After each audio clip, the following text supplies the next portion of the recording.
Indah itu misalnya dia.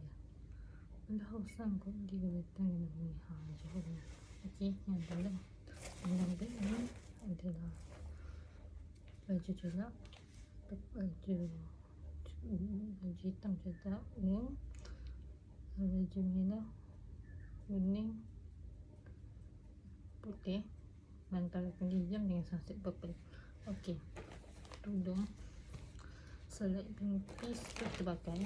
Okey, yang kedua saya akan bawa adalah ni, minus adalah ni, Zalao dan Royal Yellow.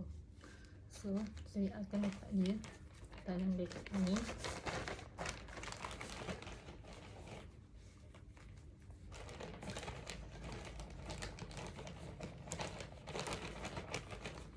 Dengan saya punya kecil ni.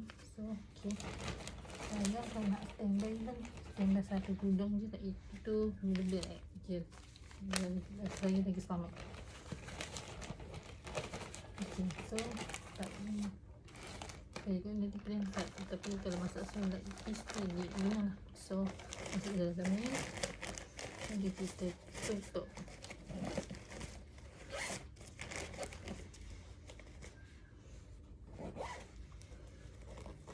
Sebab yang dua baju ni pakai kat hostel, yang ni ni pakai kat dua baju tu pakai kat hostel JB, satu baju ni pakai masa naik ferry. So beg ni saya akan yang ni, kes yang ni saya letak dalam car dua je. Okey, mak kau sorry, minta maaf. So ini saya akan masuk dalam ni.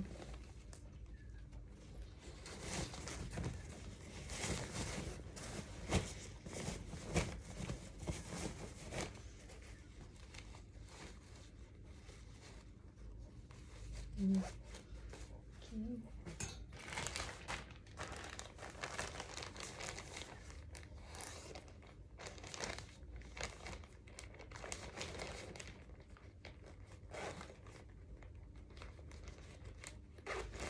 Ini dulu dengan stocking dalam, so masuk dalam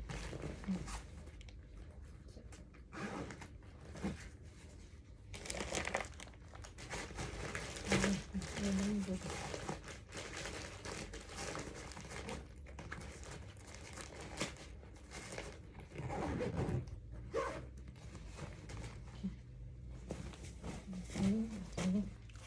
Ini training saya. So